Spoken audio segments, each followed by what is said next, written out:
नमस्कार प्रिय भक्तों, आप सभी को मेरा सबसे स्नेहपूर्ण नमस्कार। आज मैं आपसे एक ऐसे विषय पर चर्चा करने जा रहा हूं जो न केवल अत्यंत प्राचीन है बल्कि हमारे जीवन से सीधा जुड़ा हुआ है। आपने अक्सर बड़े बुजुर्गों को कहते सुना होगा, सुबह सवेरे उठकर सूर्य को जल अर्पित करना चाहिए। लेकिन क्या आपने कभी सोचा है कि आखिर ऐसा क्यों किया जाता है?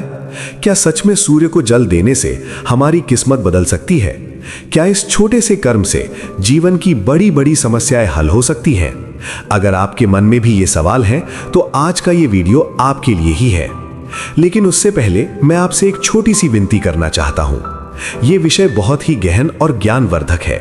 मैंने इसे बहुत सोच समझकर और सरल भाषा में आपके सामने रखने की कोशिश की है। अगर ये जानकारी आपको पसंद आए तो कृपया इस वीडियो को लाइक करना ना भूलें।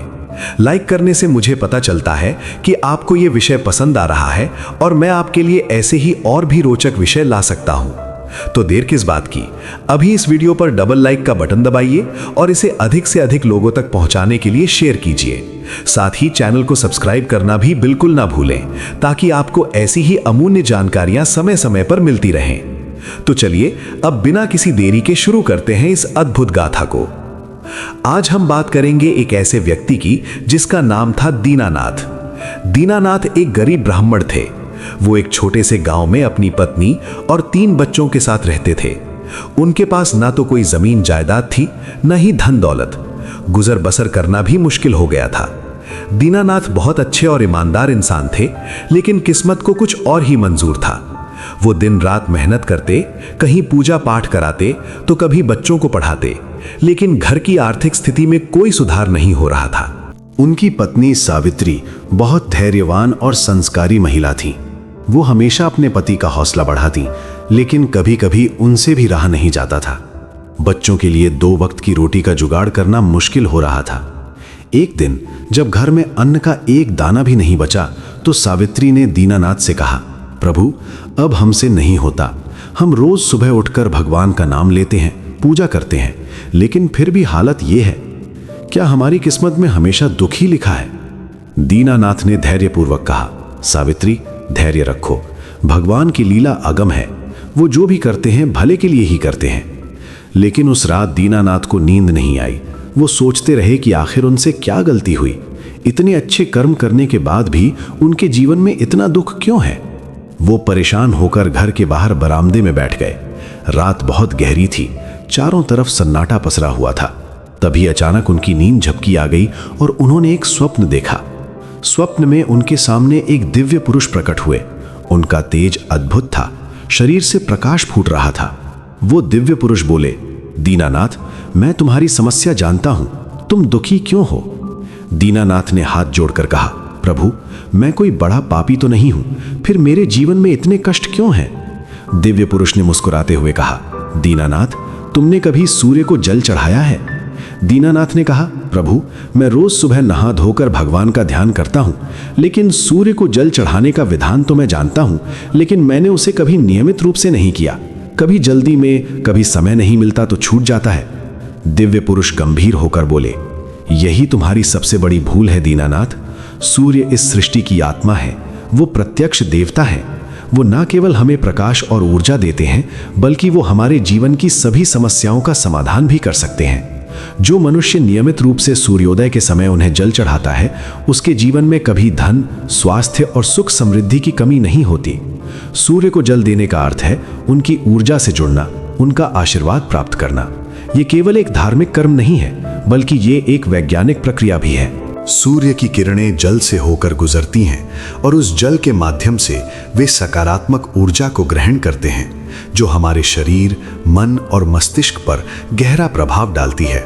ये आपके अंदर के नकारात्मक भावों को दूर करता है और आपको आत्मविश्वास से भर देता है। आत्मविश्वास ही सफलता की पहली सीढ़ी है। ये तुम्हारी किस्मत बदलने की शुरुआत हो सकती है। दिव्य पुरुष की बातें सुनकर दीनानाथ चौंक गए।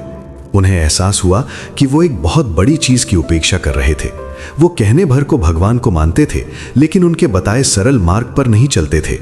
उन्होंने तुरंत उस दिव्य पुरुष से पूछा, हे प्रभु, कृपया मुझे बताइए कि मैं सूर्य को जल कैसे चढ़ाऊं कि वो जल्दी से मेरी सुने और मेरा जीवन सुधरे। दिव्य पुरुष ने कहा, सुनो दीनानाथ, सूर्य को जल चढ़ाने का एक निश्चित विधान है। इसे सही तरीके से करना बहुत जरूरी है। सबसे पहले तो तुम्हें सूर्योदय से पहले उठना होगा। स्नान करके स्वच्छ वस्त्र धारण करो, फिर एक तांबे के लोटे में जल भरो। उसमें थोड़ा सा लाल चंदन, अक्षत यानी कि चावल और लाल फूल अवश्य डालें। अगर संभव हो तो थोड़ा सा रोली भी डाल सकते हैं। अब इस लोटे को अपने दोनों हाथों से उठाकर सूर्य की ओर मुख करके खड़े हो जाओ। इस समय तुम्हारा मुख पूर्व दिशा की ओर होना चाहिए। फिर सूर्य देव का ध्यान करते हुए उन्हें प्रणाम करो और फिर धीरे धीरे उस जल को सूर्य की ओर अर्पित कर दो। जल चढ़ाते समय सूर्य देव के मंत्रों का जाप करना बहुत शुभ माना गया है। सबसे सरल मंत्र है ओम सूर्याय नमः। आप चाहें तो गायत्री मंत्र का भी जाप कर सकते हैं, लेकिन ओम सूर्याय नमः बहुत प्रभावशाली और सरल है।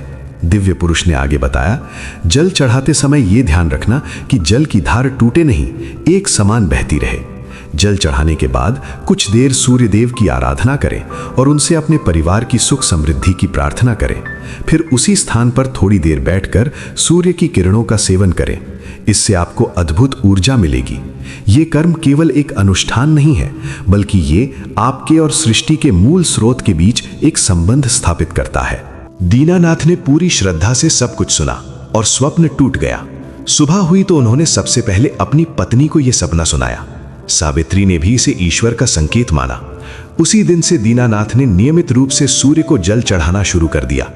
पहले दिन उन्हें कुछ खास अनुभव नहीं हुआ, लेकिन दूसरे दिन उन्होंने देखा कि जैसे ही उन्होंने जल चढ़ाया और ध्यान किया, उनके मन में एक अजीब सी शांति और सकारात्मकता का संचार हुआ। उनका मन निराशा और चिंता से मुक्त हो गया और उनमें आत्मविश्वास जागृत हुआ। धीरे धीरे दिन बीतते गए और दीनानाथ की इस दिनचर्या ने उनके जीवन में बदलाव लाना शुरू कर दिया। एक दिन गांव के एक बड़े जमींदार ने दीनानाथ को बुलाया और कहा, पंडित जी, मेरे बेटे का संस्कार है, क्या आप उसे कराएंगे? दीनानाथ ने खुशी खुशी हाँ कर दी। उन्हें अच्छा खासा दान दक्षिणा मिला। अब धीरे धीरे गांव के लोग उनके इस नियमित अनुष्ठान को देखकर उनके प्रति आस्था और सम्मान से भर गए। उनकी ईमानदारी और सादगी के साथ साथ उनका ये नियम भी चर्चा का विषय बन गया। लेकिन क्या केवल इतने भर से दीनानाथ की सारी समस्याएं हल हो गईं? क्या सूर्य को जल देने मात्र से उनकी गरीबी दूर हो गई? नहीं, ये कोई जादू की छड़ी नहीं थी। सूर्य को जल चढ़ाने से उनके भीतर एक सकारात्मक ऊर्जा का संचार हुआ। उनका आत्मविश्वास बढ़ा, उनकी एकाग्रता बढ़ी और उनके कर्मों में निखार आया। पहले वो निराशा में डूबे रहते थे, जिससे उनके कार्यों में मन नहीं लगता था। अब उनका मन स्थिर था। वो अपने काम को पूरी लगन और ईमानदारी से कर पा रहे थे। इसी का परिणाम था कि उन्हें काम मिलने लगे, लोग उन्हें पहचानने लगे। सूर्य देव की कृपा का एक और गूढ़ पहलू है। ज्योतिष शास्त्र के अनुसार सूर्य को कारक ग्रह माना गया है। ये हमारे जीवन में पिता, राज्य, मान सम्मान, आत्मविश्वास और स्वास्थ्य का प्रतिनिधित्व करता है। जब किसी व्यक्ति की कुंडली में सूर्य कमजोर होता है या पीड़ित होता है, तो उसे जीवन में कई प्रकार के कष्ट उठाने पड़ते हैं। उसका आत्मविश्वास कम हो जाता है, उसे समाज में मान सम्मान नहीं मिलता, पिता से संबंध खराब हो सकते हैं और स्वास्थ्य संबंधी समस्याएं भी हो सकती हैं। ऐसे में सूर्य को जल चढ़ाना और सूर्य मंत्रों का जाप करना सबसे सरल और प्रभावी उपाय माना गया है। ये कमजोर सूर्य को मजबूत करता है और उसके अशुभ प्रभावों को कम करता है। लेकिन सिर्फ जल चढ़ाने से ही काम नहीं चलता, साथ में कुछ बातों का ध्यान रखना भी बेहद जरूरी है। जैसे कि जल चढ़ाने के बाद खाली पेट रहने की आवश्यकता नहीं है, लेकिन सूर्य को जल चढ़ाने के बाद ही कुछ खाना पीना चाहिए। इसके अलावा यह भी ध्यान रखना चाहिए कि सूर्य को जल चढ़ाते समय आपके मन में किसी प्रकार का नकारात्मक विचार ना हो। आपका मन पूरी तरह से श्रद्धा और सकारात्मकता से भरा होना चाहिए। आप चाहें तो जल चढ़ाते समय अपनी इच्छाओं और समस्याओं का स्मरण कर सकते हैं और सूर्य देव से उनके समाधान की प्रार्थना कर सकते हैं। दीनानाथ के जीवन में भी कुछ ऐसा ही हुआ। उन्होंने केवल एक क्रिया को नियमित रूप से करना शुरू किया और बदलाव आना शुरू हो गया। यह बदलाव बाहरी नहीं था, बल्कि आंतरिक था। उनके भीतर का नकारात्मक भाव समाप्त हुआ और सकारात्मक ऊर्जा का संचार हुआ। यही सकारात्मक ऊर्जा ही उनके जीवन में समृद्धि और सफलता को आकर्षित करने का कारण बनी। उनकी ये कहानी धीरे धीरे पूरे गांव में फैल गई। लोग उनसे पूछने लगे कि आखिर उन्होंने ऐसा क्या किया जो उनकी किस्मत बदल गई। तब दीनानाथ उन्हें वही बात बताते जो उस दिव्य पुरुष ने उनसे कही थी। लेकिन सवाल अब भी वही है, क्या सूर्य को जल चढ़ाना सच में किस्मत बदल सकता है? अगर हाँ, तो कैसे? क्या इसके पीछे कोई वैज्ञानिक कारण भी है? अगर नहीं तो फिर हजारों सालों से ऋषि मुनि इस पर इतना बल क्यों देते आ रहे हैं? क्या ये सिर्फ एक अंधविश्वास है या फिर इसके पीछे कोई गहरा रहस्य छिपा है? प्रिय भक्तों, ये सिर्फ एक कहानी नहीं है, बल्कि हमारे ऋषियों का अनुभव सिद्ध ज्ञान है। सूर्य को जल देने की परंपरा सदियों पुरानी है और आज भी उतनी ही प्रासंगिक है। ये केवल धार्मिक अनुष्ठान न होकर एक वैज्ञानिक प्रक्रिया भी है। सूर्य की किरणें जब जल से होकर गुजरती हैं तो वे जल के कणों को आयनित कर देती हैं और उनमें सकारात्मक ऊर्जा का संचार कर देती हैं। ये ऊर्जा हमारे शरीर और मन पर गहरा प्रभाव डालती है। ये हमारे मस्तिष्क के उन हिस्सों को सक्रिय करती है जो सकारात्मक सोच, आत्मविश्वास और निर्णय क्षमता से जुड़े होते हैं। लेकिन इस कहानी का अंत यही नहीं होता। दीनानाथ के सामने अभी और भी चुनौतियां आने वाली थीं। उनकी इस नई दिनचर्या ने कुछ लोगों को खुश किया तो कुछ को जलन भी हुई। गांव के ही एक दूसरे पंडित, जो अब तक गांव के सबसे बड़े पंडित माने जाते थे, को दीनानाथ की बढ़ती लोकप्रियता नागवार गुजर रही थी। उनका नाम था दुर्बुद्धि। दुर्बुद्धि ने दीनानाथ को नीचा दिखाने की साजिश रचनी शुरू कर दी। उसने गांव के लोगों में यह बात फैलानी शुरू कर दी कि दीनानाथ तांत्रिक क्रियाएं करते हैं और उनका सूर्य को जल चढ़ाना कोई साधारण बात नहीं है, बल्कि यह किसी प्रयोग का हिस्सा है। उसने ये भी कहा कि सूर्य को जल चढ़ाने से उनकी किस्मत नहीं, बल्कि उन्होंने कोई दूसरा जादू टोना किया है जिससे उनकी तरक्की हो रही है। दुर्बुद्धि की इन बातों का गांव के कुछ भोले भाले लोगों पर असर हुआ। वे दीनानाथ से दूर होने लगे। दीनानाथ के पास जो काम आ रहे थे वे भी कम होने लगे। दीनानाथ समझ गए कि ये सब दुर्बुद्धि की करतूत है, लेकिन उन्होंने धैर्य नहीं खोया। वो रोज सुबह सूर्य को जल चढ़ाना जारी रखा और सूर्य देव से प्रार्थना करते रहे कि उन्हें इस मुसीबत से उबारे। उनकी पत्नी सावित्री भी चिंतित थीं, लेकिन उन्होंने भी अपने पति का हौसला बढ़ाया। उन्होंने कहा, प्रभु, हमने सत्य का मार्ग अपनाया है। सूर्य देव ने हमें ये मार्ग दिखाया है, वे हमारी रक्षा अवश्य करेंगे। हमें बस धैर्य और विश्वास रखना है। अब दीनानाथ के सामने एक बड़ी समस्या खड़ी हो गई थी। एक तरफ तो उनकी आर्थिक स्थिति फिर से खराब होने लगी थी और दूसरी तरफ उनकी प्रतिष्ठा पर भी बट्टा लग रहा था। क्या वो इस स्थिति से उभर पाएंगे? क्या दुर्बुद्धि की साजिश कामयाब होगी? क्या सूर्य देव की कृपा से उनकी रक्षा हो पाएगी? और सबसे महत्वपूर्ण बात, क्या उनकी ये आस्था और नियमित अनुष्ठान उन्हें इस मुश्किल से निकाल पाएगा? प्रिय भक्तों, ये कहानी अभी खत्म नहीं हुई है। ये तो सिर्फ पहला भाग था। इस कहानी का अगला भाग और भी रोमांचक और ज्ञानवर्धक होने वाला है, जहां हम जानेंगे कि आखिर सूर्य को जल चढ़ाने से कैसे हम अपने जीवन की सबसे बड़ी बाधाओं को पार कर सकते हैं और कैसे ये छोटा सा कर्म हमारे जीवन की दिशा ही बदल सकता है। इसलिए बने रहिए हमारे साथ और इस वीडियो के अगले भाग के लिए तैयार रहिए। तो चलिए वीडियो के अगले भाग की तरफ चलते हैं। अगर आपने हमारे चैनल को अब तक सब्सक्राइब नहीं किया है तो प्लीज सब्सक्राइब कर लीजिए। हमें आपके सहयोग की आवश्यकता है। तो अब हम कथा में आगे चलते हैं। दीनानाथ के सामने एक बार फिर से वही अंधकार छा गया था जिसमें वो पहले थे, लेकिन इस बार उनके पास एक अमूल्य धन था, सूर्य देव में अटूट आस्था और विश्वास। वो रोज सुबह उठते, स्नान करते और पूरे विधि विधान से सूर्य को जल अर्पित करते। जल चढ़ाते समय उनकी आंखों से आंसू बहने लगते, लेकिन उनके होठों पर सूर्य मंत्र का जाप निरंतर जारी रहता। वो सूर्य देव से प्रार्थना करते, हे प्रभु सूर्य देव, आप इस जगत के चक्षु हैं, आप सबके अंतर्यामी हैं, आप ही सत्य के प्रतीक हैं। मैंने आपका बताया मार्ग अपनाया है, मैं सत्य के मार्ग पर चल रहा हूं। कृपया मेरी रक्षा कीजिए और मुझे इस विपत्ति से उबारिए। मैं आपकी शरण में हूं। उनकी पत्नी सावित्री भी उनका पूरा साथ दे रही थी। वो दीनानाथ को हौसला देती, प्रभु आप चिंता मत कीजिए, सत्य की हमेशा जीत होती है। हमने कोई पाप नहीं किया है, हम सूर्य देव की शरण में हैं, वो हमें अवश्य बचाएंगे। बच्चे भी अपने माता पिता के इस कष्ट को देखकर दुखी थे, लेकिन वो भी सुबह उठकर अपने पिता के साथ सूर्य को जल चढ़ाने लगे थे। पूरा परिवार अब सूर्य देव की उपासना में लीन हो गया था। दूसरी तरफ दुर्बुद्धि अपनी साजिश में कामयाब होता देख फूला नहीं समा रहा था। उसने सोचा कि अब दीनानाथ को पूरी तरह से बर्बाद कर देना चाहिए ताकि वो फिर कभी उठ न सके। उसने गांव के मुखिया और कुछ प्रभावशाली लोगों को अपने पक्ष में कर लिया था। उसने एक योजना बनाई। गांव में ही एक बहुत प्रतापी और क्रोधी स्वामी रहते थे जिनका नाम था महंत तेज प्रताप। वो अपने क्षेत्र के बहुत बड़े जमींदार थे और उनका आशीर्वाद पाने के लिए दूर दूर से लोग आते थे। उनके पास एक अद्भुत शक्ति थी। वो सपनों के माध्यम से भविष्य देख लेते थे और लोगों की समस्याओं का समाधान करते थे।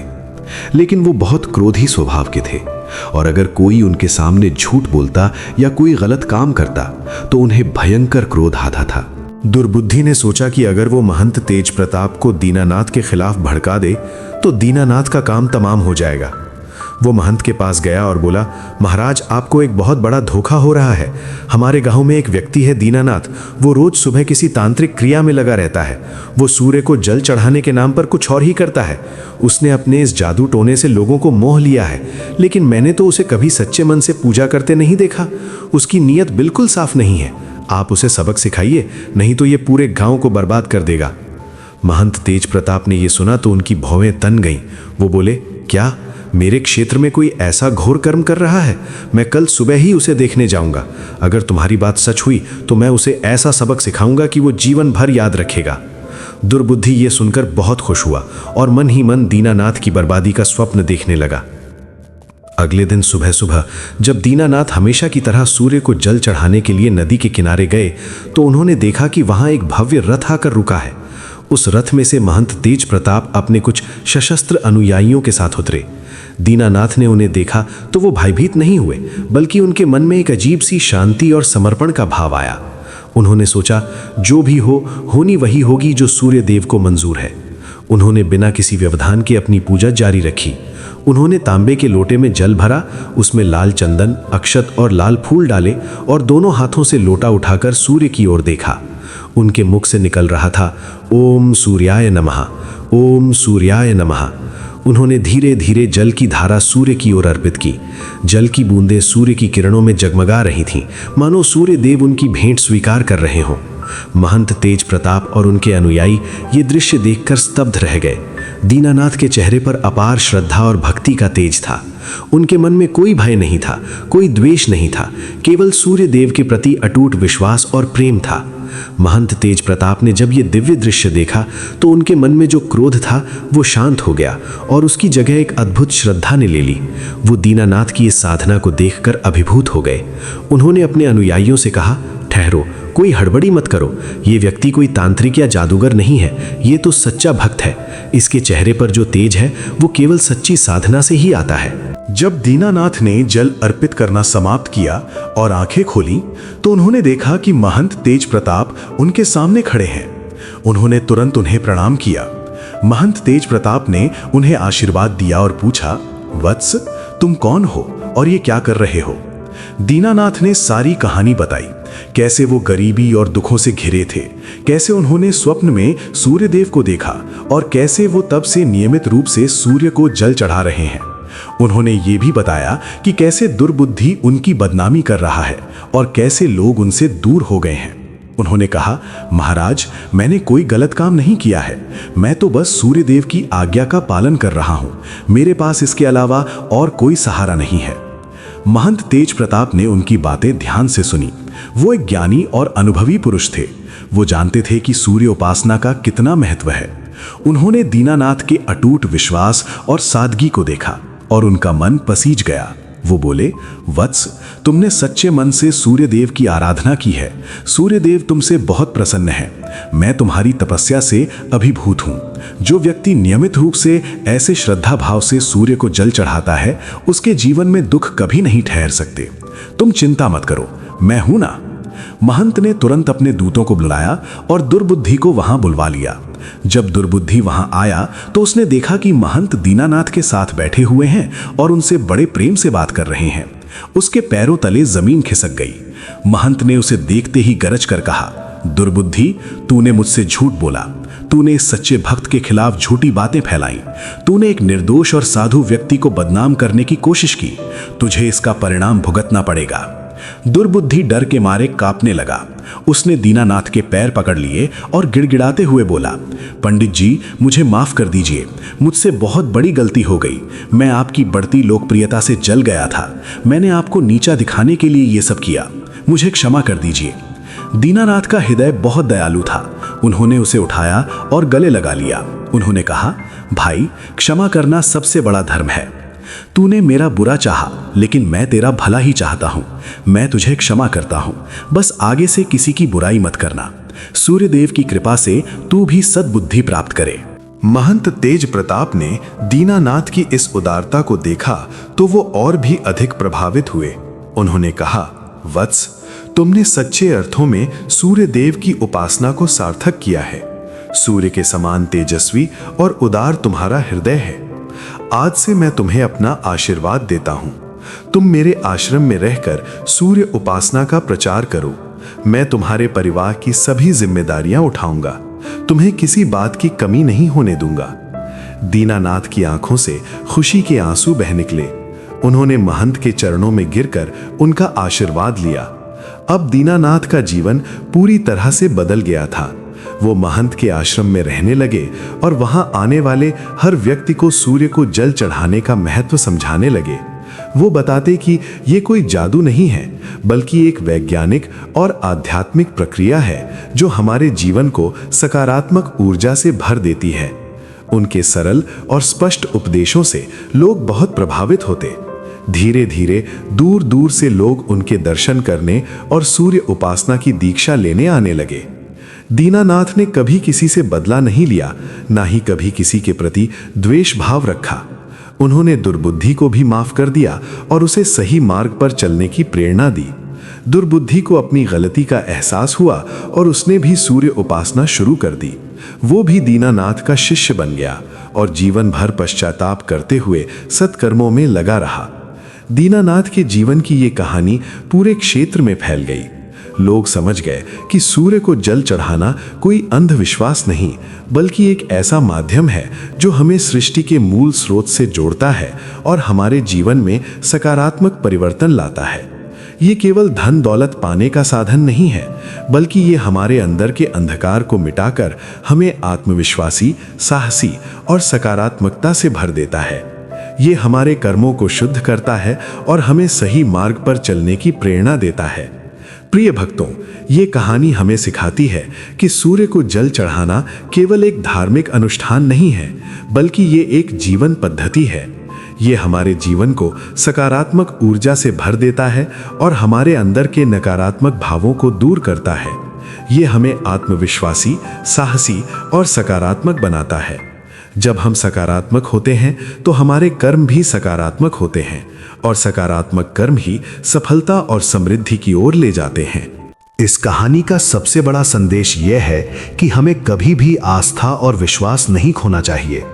दीनानाथ ने विपरीत परिस्थितियों में भी सूर्यदेव ने अपनी आस्था नहीं खोई और अंततः उनकी जीत हुई। दूसरा संदेश यह है कि सत्य और ईमानदारी की हमेशा जीत होती है। दुर्बुद्धि ने चाहे कितनी भी कोशिश की, लेकिन वो सत्य को नहीं हरा सका। और तीसरा, सबसे महत्वपूर्ण संदेश यह है कि क्षमा करना सबसे बड़ा गुण है। दीनानाथ ने अपने शत्रु को भी क्षमा कर दिया और यही उनकी सबसे बड़ी तपस्या थी। तो प्रिय भक्तों, क्या आप भी अपने जीवन में किसी समस्या से जूझ रहे हैं? क्या आप भी निराशा और अवसाद में डूबे हुए हैं? क्या आप भी सोचते हैं कि आपकी किस्मत आपका साथ नहीं दे रही? तो आज से ही सूर्य को जल चढ़ाना शुरू करें। सिर्फ एक अनुष्ठान के रूप में नहीं, बल्कि पूरी श्रद्धा और विश्वास के साथ। इसे अपनी दिनचर्या का हिस्सा बनाएं। आप स्वयं देखेंगे कि कैसे धीरे धीरे आपके जीवन में सकारात्मक बदलाव आने लगते हैं।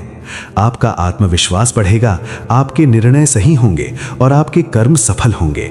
यही सच्ची किस्मत है, आपके अंदर की वो शक्ति जो आपको सही मार्ग दिखाती है और सफलता की ओर ले जाती है। आशा करता हूं कि आपको ये कहानी पसंद आई होगी और आपने इससे कुछ सीखा होगा। यदि आपने आज तक सूर्य को जल नहीं चढ़ाया है तो कल सुबह से ही इसकी शुरुआत करें। यह आपके जीवन को बदलने की दिशा में पहला कदम हो सकता है। अगर आपको ये वीडियो पसंद आया हो तो कृपया इसे लाइक करें और अपने सभी मित्रों और परिवार वालों के साथ शेयर करें ताकि वे भी इस अमूल्य ज्ञान से लाभान्वित हो सकें। साथ ही चैनल को सब्सक्राइब करना बिल्कुल न भूलें, क्योंकि हम आपके लिए ऐसी ही प्रेरणादायक और ज्ञानवर्धक कहानियां लाते रहेंगे। यदि आपके मन में कोई सवाल हो या आप किसी विशेष विषय पर कहानी सुनना चाहते हो तो कृपया कमेंट में जरूर बताएं। आप सभी का बहुत बहुत धन्यवाद। सूर्यदेव की कृपा आप सभी पर बनी रहे। जय सूर्यदेव, जय श्री कृष्ण।